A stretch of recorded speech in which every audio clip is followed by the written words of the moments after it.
You have just signed in to your actiTIME account. Let's help you set everything up.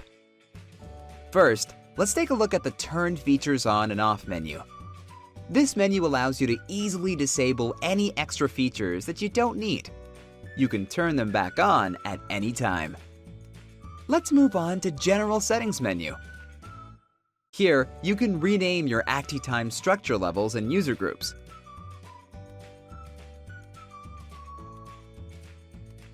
Configure your date and time settings.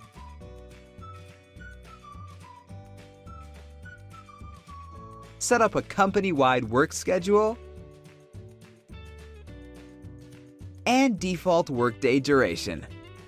These settings can also be configured for each individual user. Set up your preferred format settings and configure various data access restrictions.